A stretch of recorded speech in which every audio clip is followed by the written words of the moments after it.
¿Qué tal? Un gusto saludarlos nuevamente en este podcast jurídico. Hoy vamos a hablar de la audiencia de control de detención.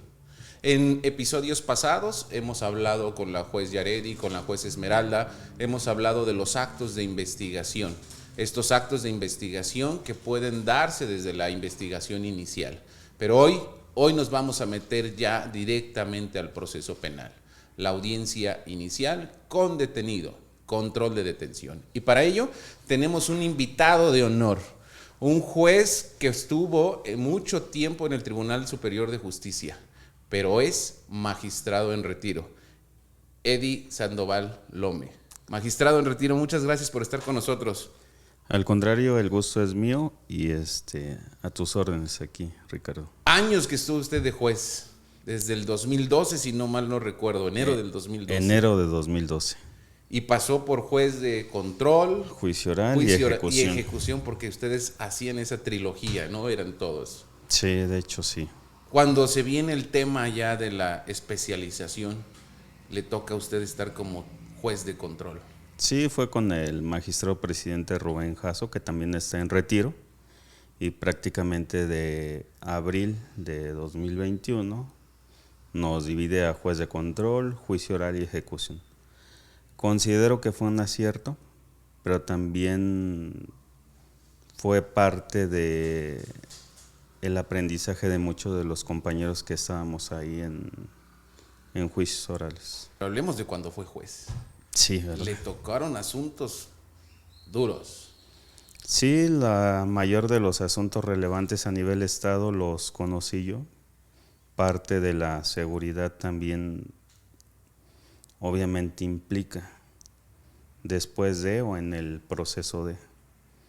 Pero a la fecha creo que resolví los asuntos que tuve dentro de mis manos de la mejor forma. Hay algunos que me catalogaron como el juez de consigna sin tener conocimiento ni tan siquiera por qué a uno nos tocaban los asuntos o por qué se designaban a determinadas personas. Es decir, era un sistema aleatorio y pues yo no tenía la culpa. Claro, el sistema los va poniendo. Sí. Pero, ¿qué nos puede platicar sobre las generalidades de la audiencia de control de detención? En las generalidades, la audiencia de control de detención o la audiencia inicial, como todos la conocemos, pues básicamente implica cuando una persona es detenida en flagrancia, estamos hablando de los supuestos que establece el artículo 146, después de haberlo cometido o bien después de la persecución, que se le encuentre algún objeto, sea señalado, los supuestos que establece la norma. Pues básicamente en eso se basa el juez de control para verificar la legalidad de la detención. ¿Qué tenemos en común siempre? El IPH o el informe policial homologado. De ahí depende precisamente si la detención va a ser legal o no. Claro. Muchas de las situaciones que se plasman en el IPH o el informe policial homologado, vamos a decirle IPH para que no se haga tan extensa la plática, pues básicamente en él se plasman circunstancias de tiempo, lugar y modo de la ejecución de un delito. ¿Quiénes conocen de primera mano los delitos? Son los elementos policiales que a lo mejor por la denuncia o como se le llama también por muchos especialistas la noticia criminal, claro, pues básicamente acuden para verificar qué fue lo que pasó. Entonces depende mucho del IPH si la detención va a ser legal o no. Por ejemplo, lo que ocurría constantemente en los IPHs eran en los delitos culposos. En los delitos culposos, ¿qué pasa? Por lo regular hay dos personas involucradas. Sí, un hecho de tránsito. En este tipo de hechos, todos sabemos que no hay una culpabilidad correspectiva, es decir, una culpa igual. Siempre claro, alguien va a tener una culpa, ¿no? Lo que siempre me encontré en ese tipo de IPHs es, por ejemplo, de que un elemento policial tomaba entrevista a uno de los conductores, a otro, y supuestamente uno decía que efectivamente él invadió el carril contrario y que obviamente fue que provocó el accidente o la colisión. Evadir de la responsabilidad. Ajá, pero ¿qué quiere decir esto? ese IPH desde ese momento ya nace muerto. ¿Por qué? Porque todos sabemos que las únicas declaraciones que se pueden tomar a cualquier persona relacionada a un hecho ilícito, tenga la calidad que tenga, es decir, en ese momento estamos hablando de imputados, pues básicamente es nula la declaración. Es decir, ¿qué tiene el elemento policial que verificar? Nada más que pasó, testigos si hay cercanos, le orienten y en su caso poner a disposición a las dos personas y ya el Ministerio Público determinar qué fue lo que pasó. ¿Cómo lo va a determinar? En base a las periciales que tengan, ¿no? Por supuesto. A lo mejor se oye muy duro, muy rígida esta situación, pero si el policía viene y toma declaración de uno de los conductores, luego de otro, ¿qué valor va a tener? Usted como abogado litigante, ¿qué es lo que ataca? Eso, la declaración. Que nada más debe de ser ante un ministerio público Sí. o ante un juez, no ante un policía. Policía. Y si el elemento policial se basa en estas dos declaraciones para proceder a la detención de uno u otro, pues obviamente esta detención, como lo dije, ya viene muerta, o sea, ya viene sin sustento, es prueba ilícita. Prueba ilícita. El 20 constitucional en el apartado de fracción novena pues no lo previene. Claro. Viene de una prueba ilícita, todo lo actuado posteriormente es nulo. Entonces, por eso es muy importante el IPH y también la capacitación que se le den a los elementos policiales. Los elementos policiales por lo regular debemos de entenderlos, su carga de trabajo, también sus horas de trabajo. La capacitación no sé cómo se les dé, si de manera constante o no, pero después de tantos reveses que se dieron a la policía al inicio de este sistema, porque a mí me tocó iniciar este sistema, porque estuve en el anterior, en el tradicional y en este sistema de justicia acusatoria adversarial. Entonces, pues básicamente aquí es cuando los elementos policiales se dan cuenta de la importancia que tienen ya precisamente en la integración de el informe policial antes o ahora es que es el informe policial homologado. Claro, ya antes era un relajo, ¿no? En Morelos cada municipio tenía su propio llenado de informe policial o sus puestas a disposición que ellos se manejaban, pero hoy viene ya este informe policial homologado, ¿no? Pero como bien lo dice, o sea, falta mucha capacitación a los policías, falta que nos pongamos todos los operadores en el sistema a ver esta parte, que gobierno del estado, gobierno federal invierta en la capacitación a ellos, porque esta es la base para un proceso que salga a flote o desde el control de detención. Sí, pues estamos hablando de delitos que se cometen mediando la flagrancia, ¿no? Claro. Por eso algo el legislador que hizo muy bueno fue quitar la cuasiflagrancia, que obviamente muchos le equiparan en la fracción segunda del 146, sí.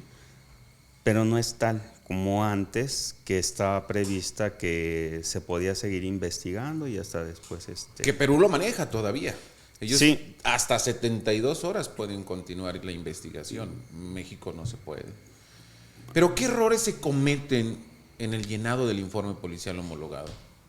En el llenado prácticamente son los lugares, las horas probablemente, el hecho de que no se tenga información de testigos cercanos. Los elementos policiales piensan que por el hecho de que se cometa un delito flagrante y la persona ingrese a un domicilio, ellos no puedan ingresar. No estoy dando pie a la ilegalidad, ¿eh? Claro, sí. Estamos hablando de flagrancia. En la flagrancia, obviamente, si una persona ingresa a un domicilio, los elementos policiales están en la persecución de una persona que vieron, observaron que cometió un delito. Claro, sí. Y obviamente no necesitan una orden de cateo. Pueden ingresar al domicilio, obviamente, pero siempre y cuando sea la persona que ellos vieron que estaba cometiendo un ilícito. Por ejemplo, un homicidio. Que vieron a la persona que privó de la vida a otra y corrió a ese domicilio y ellos lo están viendo, pueden ingresar al domicilio. Y no lo digo yo, lo dice la jurisprudencia o la propia Por supuesto, Constitución, ¿no? Ciudad de México, ¿no? Que esa persecución se puede dar incluso por las cámaras de circuito cerrado del C5, donde lo van tomando, va pasando por tales calles y sigue esa persecución, ¿no? Sí, es lo bueno de tener cámaras, porque En Morelos dicen que sirven.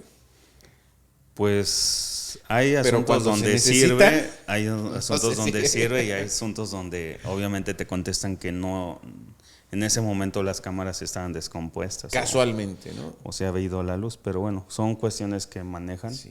Desconozco cuál sea la situación. Son instituciones de buena fe y pues debemos de respetar lo que nos dicen. Sí, Pero bueno, creerles. a mí como juzgador, pues obviamente me daba pauta lo que es el informe policial homologado. Ya posteriormente es la intervención de las partes, Ministerio Público, asesor jurídico o defensor. Los asesores jurídicos piensan que van a una audiencia, pero nada más para ver qué dice el Ministerio Público, cuando no es cierto. Sí. En uno de los episodios anteriores me refería a los asesores jurídicos. Esos asesores jurídicos de chocolate que solamente refieren me adhiero a lo manifestado. Sí, bueno, también debemos ser congruentes si el Ministerio Público aborda todos los aspectos y ya no te deja qué decir, ni modo que repitas. Sí, claro. También debemos ser congruentes en esa parte, pero hay quienes sí van y nada más dicen, me adhiero a lo manifestado, pero son personas que ni tan siquiera conocen las estrategias de litigación. Van como acompañantes del Ministerio Sí. Público. Sí. Y aquí, ¿cuál es la función del Ministerio Público? El Ministerio Público establecer, obviamente, por qué se da la flagrancia. Sí. ¿En qué hipótesis se está adecuando la detención de esta persona? Obviamente, si el asesor jurídico, porque todos confunden que el Ministerio Público forzosamente, por ser Ministerio Público, debe de estar de parte de la parte ofendida, valga la expresión, cuando no es cierto, o de la víctima. El Ministerio Público es una institución imparcial, no lo digo yo, lo dice el Código Nacional. Es una institución imparcial que debe incluso de dar datos favorables en favor de la persona imputada. Sí. ¿O es contrario? No, por supuesto. Pero aquí confundimos esa parte y los ministerios públicos pues tienen conocimiento de que deben de estar siempre de la parte ofendida o víctima. Entonces son situaciones que se deben de ir analizando, pero aquí el Ministerio Público va a dar todos los parámetros necesarios precisamente para ese efecto. ¿Por qué? Va a establecer las circunstancias de tiempo, lugar y modo en que se comete el delito, cómo es que se da la flagrancia, si se le detuvo al momento de cometer el mismo, ya sea por una persona u personas que estaban ahí y que detuvieron a la persona, que también eso es legal. Claro.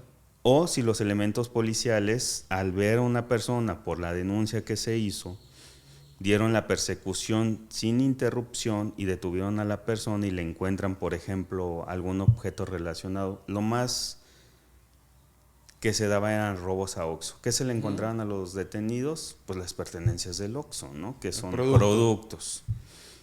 Pero, por ejemplo, había policías donde, bueno, no voy a hablar de policías, sino había informes policiales donde decían que la víctima, supongamos de un Oxxo, que se había llevado determinadas cosas y cuando detenían a la persona no le encontraban nada y se supone que era una persecución ininterrumpida. Entonces, ¿dónde queda precisamente esa flagrancia? ¿Por el propio señalamiento nada más? ¿Sí? ¿Dónde están los objetos? Ajá, ¿dónde están los objetos? Porque si tú dices, bueno, los puedo tirar en el camino, pues obviamente tienes que probarlo como Ministerio Público, porque se supone que los policías fueron una persecución ininterrumpida. Entonces, ¿qué quiere decir? Que siempre lo tuvieron a la vista. Entonces, dime, policía, ¿por qué no asentaste dónde tiró los objetos? Si había por ejemplo, un terreno baldío, pues obviamente decir que en ese lugar y que como está muy extenso tú no lo podías buscar, pero son cuestiones muy ilógicas, de verdad. Sí, con tanta experiencia que tienen ustedes, con tanta audiencia de control de detención, creo que desde el momento en el que el Ministerio Público está advirtiendo el antecedente de la detención, ya te das un parámetro si esa detención realmente aconteció en el mundo fáctico. Sí, lo mismo ocurre con los delitos de narcomenudeo. Supuestamente ven una persona que va conduciendo de manera impropia, supuestamente por eso lo detienen, le hacen una revisión y le encuentran algo, ¿no? O los policías que dicen que van pasando, ven por el vidrio y como tienen ojos de águila ven hasta el asiento de hasta abajo que llevaban algo. Sí. Son cuestiones ilógicas, entonces uno no puede sustentar ese tipo de situaciones, esa es la realidad. ¿Dónde queda ese control preventivo, no? Realmente. Pues el control preventivo fue muy bueno, la jurisprudencia que se emitió, pero también como que está muy desapegada a la realidad, porque el hecho de que usted se ponga nervioso no porque sea un delincuente, a lo mejor porque le tiene miedo a la policía. Sí. Esa es una realidad. Y es real, ¿no? ¿Cómo nos educaban? O sea, pórtate bien o le voy a marcar al policía para que venga y te lleve. Desde ahí empiezas a generar una psicosis en contra de ellos. Pero estando ya en la audiencia de control de detención, ¿en qué se basa esta audiencia? ¿De dónde salen los argumentos? Muy bien. Todos conocemos o todos tenemos obviamente alguna cuestión como ya plasmada en la mente de que el Ministerio Público es el que argumenta por qué se dan la flagrancia. El asesor jurídico debe de reforzar por qué, aspectos que el Ministerio Público no pronunció. Y el defensor debe precisamente defender por qué no se da la flagrancia, no por qué no se da el delito, que son cuestiones totalmente diferentes. Claro. Porque hay defensores que se abocan a decir que no se da precisamente el delito por determinada situación, cuando tú estás analizando por qué un policía te detuvo, no si estás efectivamente en la comisión de un delito, ¿no? Son situaciones que se analizan, el juez obviamente escucha esas argumentaciones y en base a eso resuelve. Claro, es un control horizontal que se da. Control horizontal. Entre las partes, donde es únicamente el abogado defensor debe contraargumentar en relación a los argumentos del informe policial homologado. Sí, pues sí, efectivamente.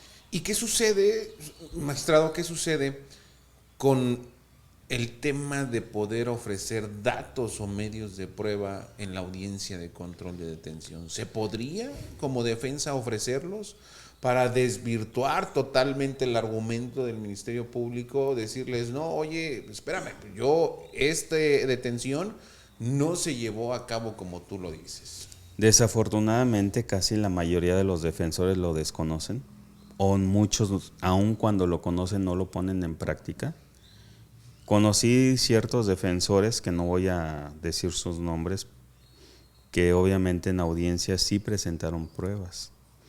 En audiencias de control de detención, que también la ley no te establece tajantemente que en esa etapa se puede ofrecer prueba, pero tampoco nadie te lo impide. Claro. Entonces aquí hay situaciones que sí se deben de probar. Y si tú tienes la oportunidad de desvirtuar ese informe policial homologado, tal como en distintas audiencias, tanto tú como mi amigo, mi hermano Julio César Ceballos lo hicieron, en audiencias de esa naturaleza. ¿Y qué es lo que pasaba? Pues obviamente ilustraban al juez de cómo fue la detención. No sé si recuerdas del asunto que es... Claro, por supuesto. Un detenido ahí por narcomenudeo, donde está la fiscalía y decían los policías que lo habían detenido enfrente de la fiscalía. Cuando ustedes presentaron sus rotafolios con información, pues básicamente se dio cuenta o dieron luz a verificar que la detención había sido en ese lugar porque estaba bien controvertido por la gasolinería, por muchas cosas, y aparte que había otras cuestiones más adelante, ¿no? Porque hablaba de topes y los topes que dice que... El sentido de la circulación que decía, ¿no? La distancia, y fue un asunto que se dio justo a unos metros de la fiscalía, ¿no? O sea, ilógico que en ese momento pudieras haber... Y sin cámaras de la fiscalía tampoco. Cámaras. No servían en ese momento. Entonces, ¿por qué sirvió esas pruebas que ustedes presentaron? No recuerdo si presentaron algún perito, la verdad no lo recuerdo. Fueron argumentos y argumentos e ilustración, ¿verdad? Ilustración. Ajá, pero entonces sí recuerdo que ustedes presentaban esa información precisamente para decirle, a ver, no es cierto como está el IPH, pasó esto y esto se refleja aquí. Toma en consideración esta ubicación, la policía dice que estaba aquí, entonces el recorrido es tanto. Son situaciones que a uno como juzgador le ayudan precisamente a ver si efectivamente el policía nos está diciendo la verdad o nos está mintiendo. Entonces ayuda mucho este tipo de prueba precisamente, o bueno, información para el efecto de desvirtuar el informe policial homologado. Que nada te lo impide, al contrario, estás ejerciendo un derecho que tiene el imputado, que es el de defensa. Claro, el 308 y 309, los artículos 308 y 309 del Código Nacional no te habla que pudieras, pero pues hay un principio general de derecho, ¿no? Lo que no está prohibido está permitido. Y aquí hay una situación también muy importante, que por ejemplo, si tú dejas pasar esa situación en el control de detención, nada te lo impide hacerlo en la vinculación a proceso, porque estamos hablando de prueba ilícita. Sí. Entonces, la prueba ilícita, vuelvo al mismo tema que iniciamos, donde precisamente nulifica todo lo actuado. Claro. Salvo ya después la Corte estableció lo relativo al descubrimiento inevitable, que son situaciones totalmente diferentes. Límites de exclusión probatoria. Que no vamos a tocar en esta plática. Es un micrófono, puede hablar de lo que usted desee, magistrado. Sí, pero estaría dando mucha luz y ya soy litigante, entonces ya no podría. Pues, magistrado, dejamos su número telefónico para que lo contacten, alguna asesoría, alguna situación que quieran tocarlo ya de manera personal, sin problema alguno. Afortunadamente nos han estado contratando en distintos estados y créanme que es un dolor de cabeza a otros estados. Entonces, magistrado, pues invítenos a los asuntos. Podemos ir. Magistrado, durante todo ese tiempo que usted estuvo resolviendo audiencias de control de detención, ya nos dijo que uno de los errores que tiene el abogado defensor es debatir en una audiencia de control de detención cuestiones inherentes al delito. Pero ¿qué otros errores se cometen en esta audiencia de control de detención? Pues luego pasa de que también los defensores no argumentan, porque a lo mejor piensan que en otra etapa van a resolver la situación. Entonces va dependiendo mucho del criterio tanto del defensor como del propio cliente, ¿no? ¿Qué es lo que les diga a ustedes el cliente? Claro. Es importante no quedarnos callados, es importante hablarlo porque hay estadios procesales donde puedes debatirlo. En vinculación a proceso, pues difícilmente vas a poder ya contrarrestar pues alguna ilegalidad de la detención. Sí, muchos de los abogados, tanto públicos, defensores o privados, usted me conoce. Sí. Se enojaban porque en la audiencia no era una atribución de actuar como defensor, sino más que nada en el marco de la legalidad. Porque, por ejemplo, en un asunto donde un homólogo en ese tiempo dijo que era legal una detención porque los elementos policiales pasaron y olieron que dos jóvenes que estaban en un determinado lugar, si recuerdo bien el asunto, olían mucho a marihuana y eso les dio pie a revisarlos. Eso es un control preventivo. Sí. Entonces aquí te preguntas, ¿cómo sabes que eran ellos y no los que estaban más allá? Más allá, sí. O ibas a revisar todos o revisaste todos y estos te dieron que olían a marihuana y traían marihuana. A veces esos son los excesos. Ajá. Cuando todavía se podía, antes de la jurisprudencia de que el juez de control que conocía de la formu, el que seguía no había problemas si conocías de la vinculación precisamente. Sí. A mí me tocó ese asunto así. Entonces yo me pongo a observar el registro electrónico Y le llamo la atención al defensor, que son cuestiones que se debieron haber hecho valer en la etapa de control, ¿no? ¿Por qué? Porque yo cuando me pronuncio en la vinculación decreto todo como prueba ilícita. Por esa situación que estoy plasmando. ¿Cómo sabían ellos que no los de allá, que eran como 4 o 5, eran los que olían a marihuana? ¿O salía de aquí el olor? ¿O cómo lo olieron? Claro. Pues son cuestiones, muchos a lo mejor controvierten este criterio, pero pues como que siento que si hay más posibilidades de que investigues a muchas personas, entonces ¿dónde está la flagrancia? Claro. ¿O dónde está la apariencia de delito? Pero estos argumentos pudieran haber sido también emitidos desde el control de la detención. Pero no los hicieron, y uno, pues obviamente, para justificar tu actuar, porque también justificas tu actuar, porque no te debes de ver como impositivo, aunque muchos decían que yo era así, no es cierto. Niego, niego categóricamente esa imputación. Pero entonces sí son cuestiones que se deben de analizar también. Claro. Y a lo mejor no siempre vamos a tener la razón, ¿no? O no siempre nos la van a dar. Por supuesto. Oiga, y háblenos un poquito de la diferencia entre la detención y la retención. Detención y retención. La retención, lo que hacen los elementos policiales, perdón. Ahí voy a retomar el camino. Sí. No la fiscalía. Es otro aspecto. En la retención, que obviamente se hace en el tiempo, se habla por parte de la Corte que si se detiene más del tiempo necesario a una persona, se debe ponderar si esos elementos probatorios son válidos. Entonces ya depende mucho precisamente del criterio del juzgador. El juzgador.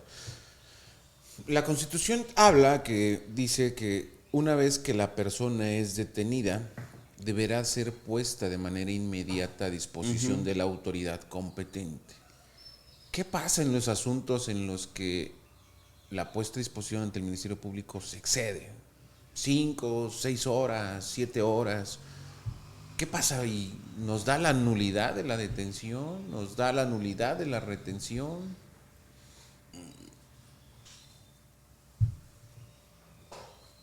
Es que, bueno, de los asuntos que yo tuve, por lo regular, siempre dije que eran cuestiones administrativas imputables a los policías. Claro. O sea, no puedo ahorita cambiar el criterio. A lo mejor ya como defensor. Como litigante ya le va a pegar por ahí. Como defensor sí ya voy a cambiar el criterio, ¿no? Sí. Pero creo que tampoco podría, porque mi marco está muy apegado a la legalidad y es un problema que tengo, si no se lo puedo preguntar aquí a... Claro. Ahí lo que tiene que hacer el policía es justificar los motivos por los cuales se está retrasando esta detención, ¿no? Sí, porque no es lo mismo que detengas a una persona en Cuernavaca que la detengas en Tepoztlán y la traslades a la fiscalía, ¿no? Los tiempos son diferentes, pero no tenemos actualmente un parámetro, un lineamiento donde nos diga, tantas horas son las que tienen que hacer. Pero aquí obviamente si ustedes atienden a lo que es la jurisprudencia, también dice de manera inmediata y no ha establecido cuál es el tiempo de manera inmediata para la retención. Sí. Entonces, pues básicamente son situaciones que ya quedan a juicio del juzgador. ¿Por qué?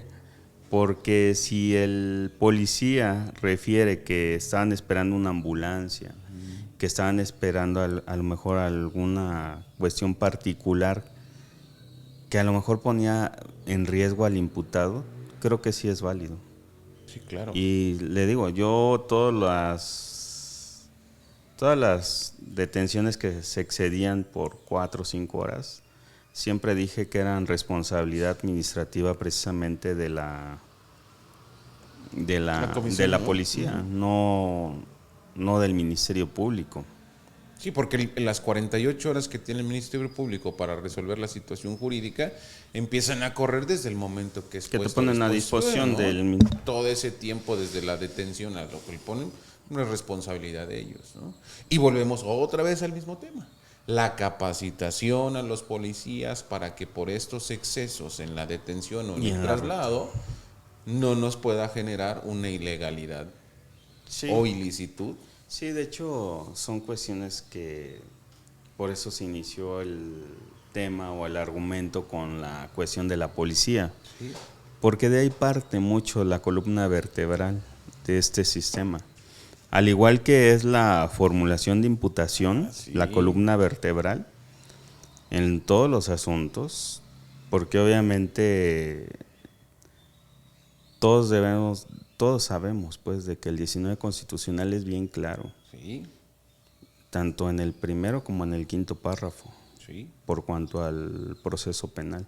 Sí, claro. Entonces los elementos policiales, pues si detienen son la primera información que se tiene, pues de ahí parte todo procedimiento, si se cae o Sí, claro. subsiste. Sí, porque si se te cae en un control de detención toda la prueba, pues ¿con qué vas a tratar de formular imputación? Ya no vas a tener antecedentes de investigación para sustentar esa formulación de imputación. Es evidente. Pero, magistrado, ahora como está de este lado, del lado de los buenos, Del lado de los malos. ¿qué recomendaría al Ministerio Público, al asesor jurídico, para que los argumentos en el control de detención sean eficaces? Pues es que es muy sui generis esa pregunta, ¿no? Porque no depende mucho de lo que yo diga aquí o deje de decir, sino va a ser el caso en particular, el caso en concreto.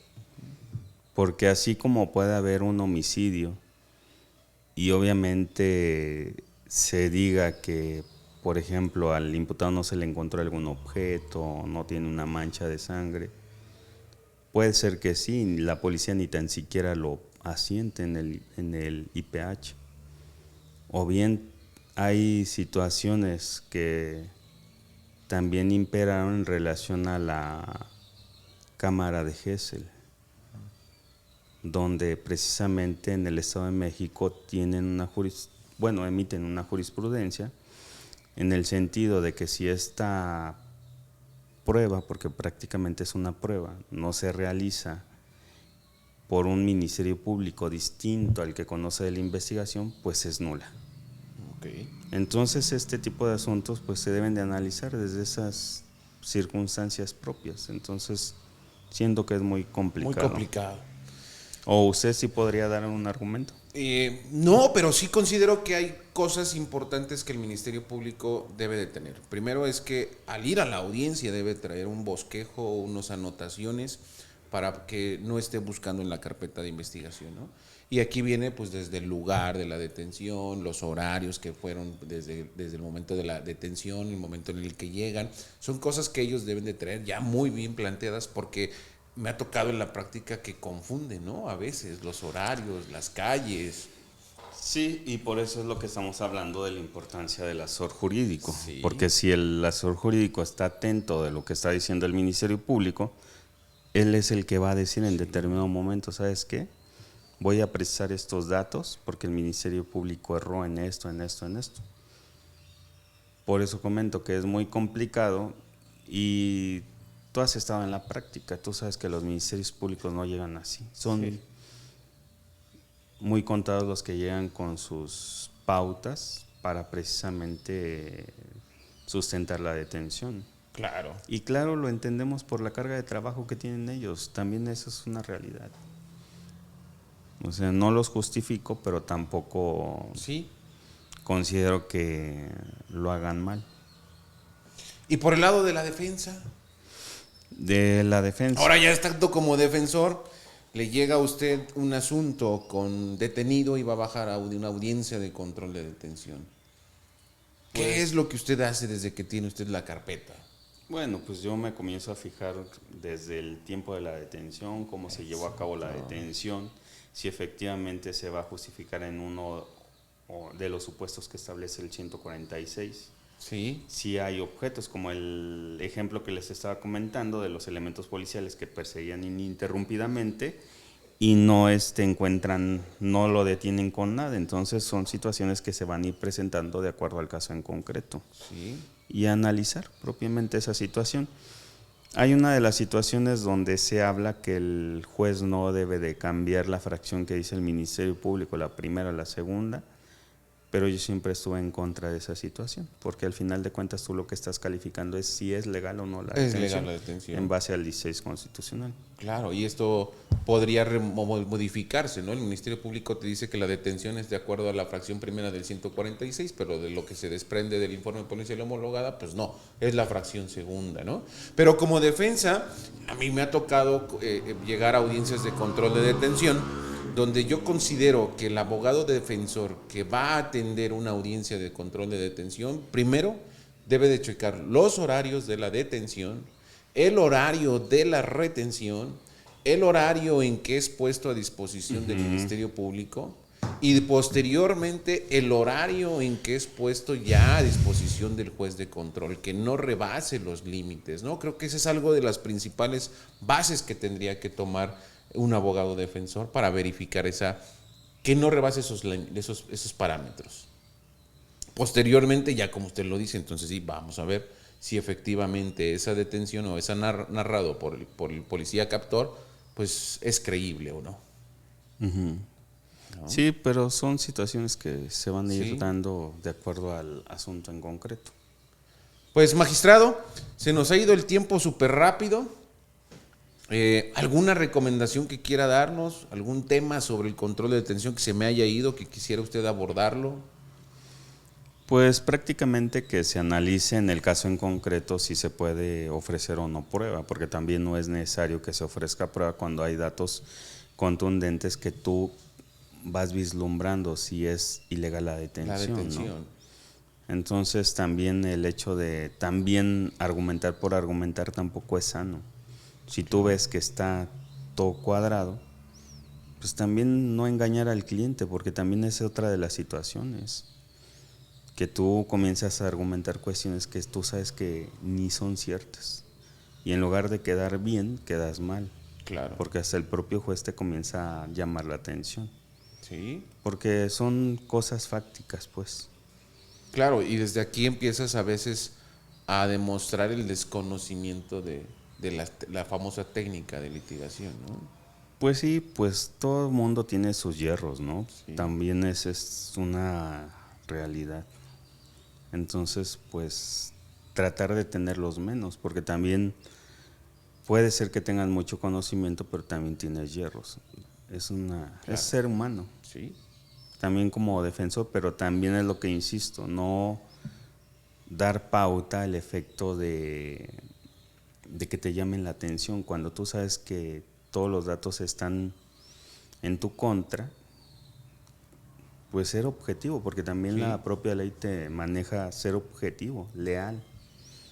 Argumentar cuando se necesita argumentar. O en lo que corresponda que tú creas nada más que está mal, ¿no? Porque hay quienes argumentaban en contra de la detención de una orden de aprehensión, entonces... No, pues la orden de aprehensión es un mecanismo de conducción al proceso, ¿no? Sí. O como lo decía al inicio, hay abogados que llegan y te quieren debatir por cuanto al delito, cuando lo único que vas a verificar es si la detención es legal o ilegal. Sí, pues creo que es toda mi intervención. Magistrado, no sé si tenga alguna duda. Magistrado, pues agradecerle que haya atendido este llamado, agradecerle que esté hoy con nosotros el día de aquí y pues ya está del lado de los buenos. Invítenos a los asuntos para colaborar con usted. Claro que sí, en eso estaré. Bueno, pues muchas gracias, magistrado. Sí, muchas gracias a ti. Hasta luego.